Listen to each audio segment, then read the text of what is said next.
Okay, so welcome to the second webinar organised by the National Heads of Counselling and Psychotherapy Education's Research Subcommittee. That's a big mouthful. This research subcommittee is made up of academics from institutions around Australia and has been active in working on enhancing the research capacity of the Australian counselling and psychotherapy profession. My name is Dr. Nathan Beale, and I have the pleasure of hosting tonight's event.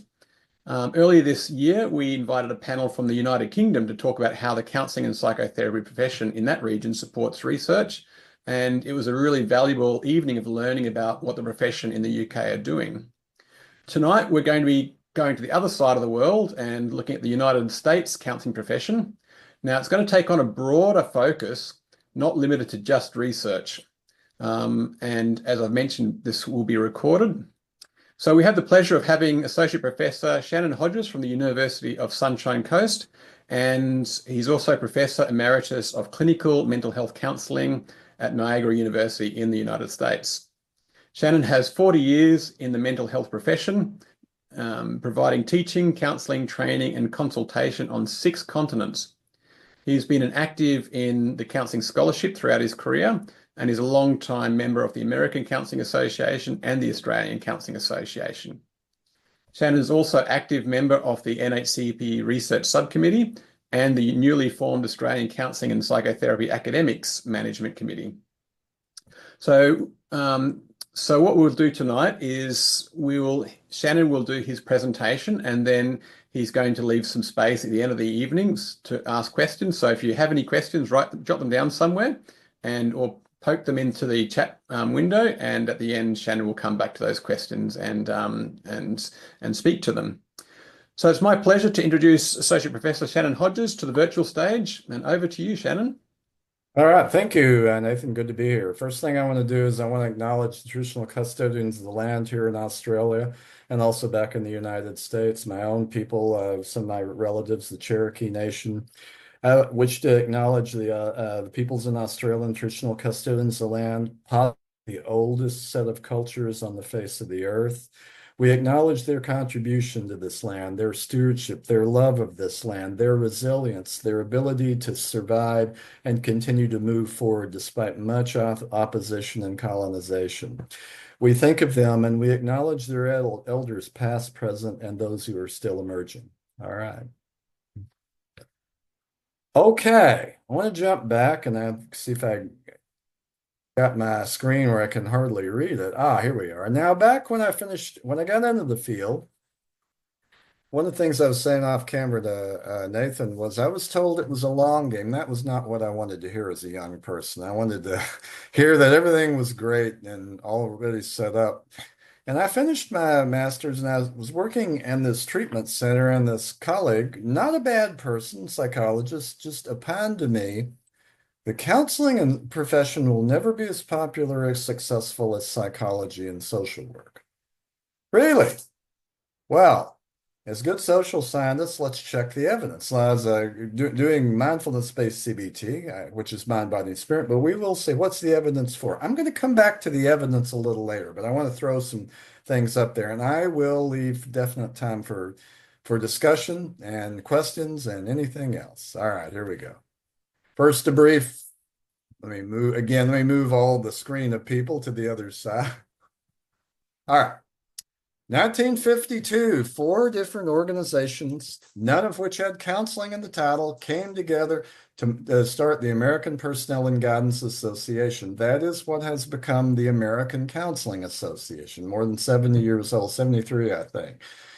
1957, the Soviets launched the Sputnik satellite. Now, how did that impact the counseling profession? Well, in a big way. The United States Congress passed the National Defense Education Act. That is how I met my first counselor, crusty Mr. Caldwell, in my little rural school in Arkansas. He had been our ag teacher. Our ag teacher was curious because he actually had met Carl Rogers somehow and got interested in doing counseling. And it was called guidance back then.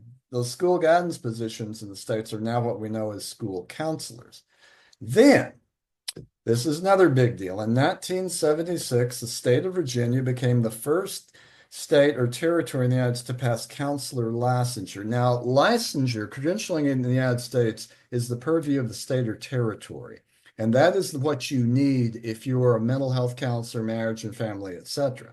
Now, currently, all 50 states and 4 territories have passed counselor licensure. Those territories are Washington, D.C. and Puerto Rico. And those are the only 2 major ones, but also Guam, which slipped past us. We didn't even know Guam had passed it until it was been done for a year. And also most recently, the U.S. Virgin Islands. 1961, and I'm going to come back to this very soon. The Association for Counselor Education and Supervision, ACES, was founded because that's the organization for counselor educators. And it has a research journal, website, listserv, a biannual conference. They also meet every year and have at the annual conference of ACA in the United States. And I'm going to come back to them because they're going to be really important for who we are and what we do, because they represent counselor educators. They're a division of the American Counseling Association, but operate quite autonomously from it. 1981, CACREP, the Council for the Accreditation of Counseling and Related Educational Programs. And those related educational programs are pretty sparse. It's mostly just 7 or 8 different masters in counseling programs, plus the PhD in counselor education and supervision. There are now just shy of 1,000 accredited programs and roughly about 1,600 programs in the United States. That is exponentially on both of those higher than when I first got into the field, considerably. All right. Now, it was a long climb, but now counselors have reached parity. As of now, and this I'm going back to 2024, but when everything came, counselors bill Medicare, which in the United States is for elderly. That was the last big hurdle. It passed in November of 2022 with almost no opposition. The social workers who'd been our opponents joined us and said, we need the counselors. How about that? We also bill Medicaid, which is low income. No, we've been billing that for a long time, but we had to bill it in a state certified agency. We can bill it in private practice now. TRICARE, which is in the military, and private insurance, because remember, the United States is the only Western country without a national health care plan. That is very shameful. That's an editorial comment by yours truly. But we were billing Blue Cross, Blue Shield, Kaiser, Independent Health, etc. We bill everything, just like, and we bill at the same rate as social work. Now, how successful have we become? Because remember, we're never going to be as successful as psychologists and counselors. Well, let's look at the evidence. As of 2024 statistics, your Bureau of Labor Statistics, U.S. government, here's number of counselors, 1,027,780,000. 1 million, listen to that. Social workers, 750,900.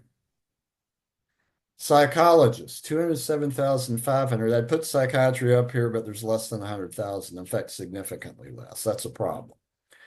Not only is that comment that my colleague had said back in the late 80s wrong, it's glaringly wrong. We are the largest mental health profession in the United States.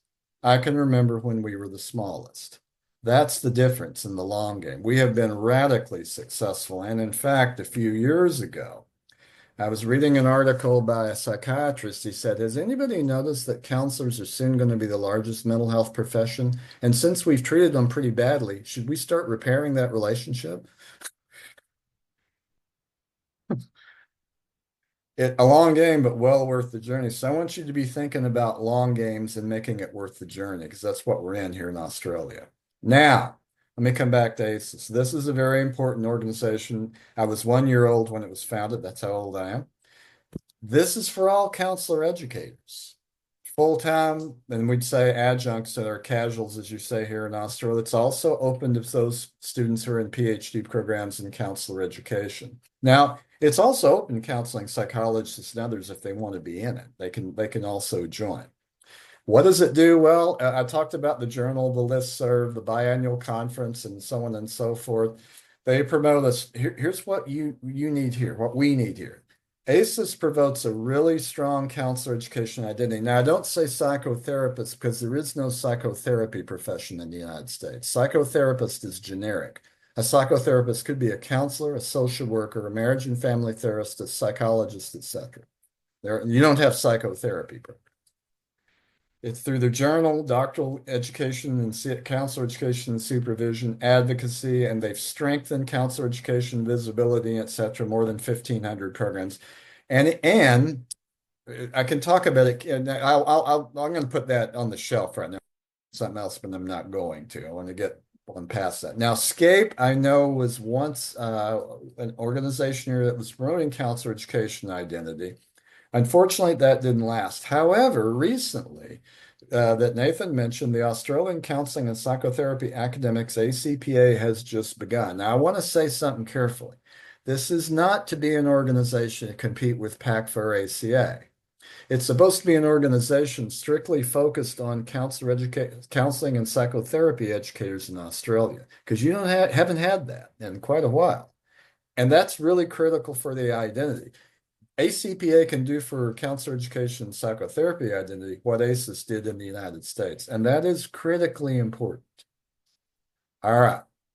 Once again, I've got pictures there. So, what's the research suggest? Well, robust maturation, more than 70 years, strong counselor identity, doctoral programs, around 150, 1,500, more than 1,500 masters, 150 PhD, on and on. Lots of journals, Journal of Counseling, Counselor Education and Supervision, Journal of Mental Health Counseling, Counseling and Values, and on and on. What's the research look like? Well, it looks quite a bit like counseling psychology, to tell you the truth, with differences. For example, if you're publishing in Counselor Education and Supervision, which is the icon I have up there, maybe you can see it sorry that I'm cutting you off. I just put it up there because I wanted a cover of their journal up there. But then on CES, it's about identity, it's about training, it's about education, it's about new issues and identity and challenges and new directions and all that. That's really important. So there's lots of research in the United States, but we've had time to gather research. What's one of the next hurdles here in Australia is because we have a lack of PhD programs in counselor education and psychotherapy. You don't have a lot of people with a PhD in those fields teaching it. So part of it, hasn't been any ACES-like organization until recently. And all of this is a contributing factor to a lack of counseling research and a weaker identity. The identity and the research are strongly correlated, and that's going to be strongly correlated to an organization like ACPA. Just as ACES, it was strongly correlated to ACES in the US. Now, how to strengthen it? Here's some basics. Keep NHCPE. I'm not suggesting you get rid of it, all right? I'm also not suggesting we're trying to compete, like I said, with our peak organizations. That's not what this is about. We just need an organization, ACES-like organization, that's broader than NHCPE and is focused on the identity needs, challenges, and et cetera of counselors and psychologists who teach in academic programs. This is a void ACPA can fill, just as it was that ACES filled it in the United States. Part of what we're going to need going forward is more PhD programs in counselor education and psychotherapy, and more. To get that, you're going to eventually need more programs, PhD programs in counselor education and psychotherapy that train those PhD. Now, that's a tough situation. We went through that in the United States. In fact, when I was in my PhD program, there weren't even half the number of PhD programs in counselor education that there are now. And it's become rather popular. All right. More PhDs in counselor education programs, more people who have the counselor education programs, teaching and counseling programs, that would help with identity. All right. So some lessons learned before I get to anybody with questions. I'd strongly recommend that we support ACPA. It's going to be the voice, face, and organization for Australian counseling and psychotherapy educators, and going to go a long way in strengthening it, in creating and strengthening the identity and creating a stronger identity. Now, we need to build and sustain allies. In the United States, in my master's program, and even in my PhD, most of them at that time were counseling psychologists who were strongly dedicated to the counselor education profession, and they helped build it. And then after they got it built and it got strong, K-Crep and others turned their back on them. Now, there's trying to walk that back now, but it's hard to do. So we don't want to repeat that error. So those people who are teaching in our programs were psychologists, but strongly dedicated to counselor education and the counseling profession. We want to keep them under our tent, and we want them to know that they're always welcome. And part of that is them adopting that identity and helping strengthen it. I work with one of them, Katrina Andrews. She's thoroughly dedicated to this field. And in fact, that's what she loves, even though she's a clinical psychologist. We also need ongoing promotion. That's a professional journal of ACP. It's a biannual conference like ACES at some point. Now, this is, again, long game stuff. I'd say an in-person and online annual conference or a biannual conference. It means having officers and so forth.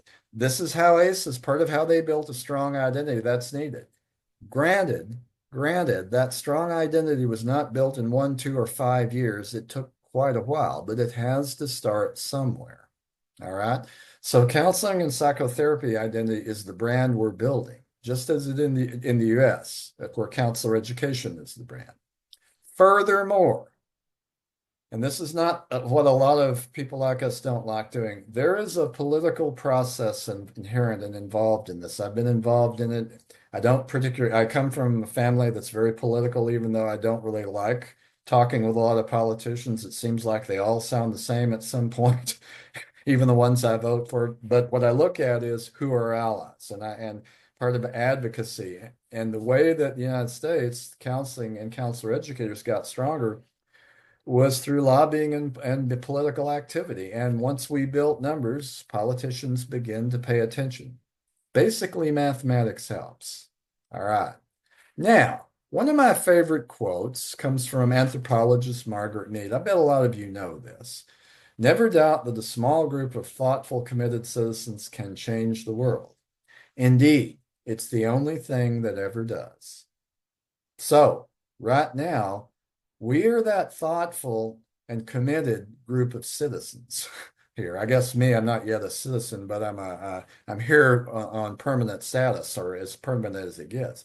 And that's what we are wanting to change. We want to change the situation here. We want to change the counselor education and psychotherapy world here in Australia.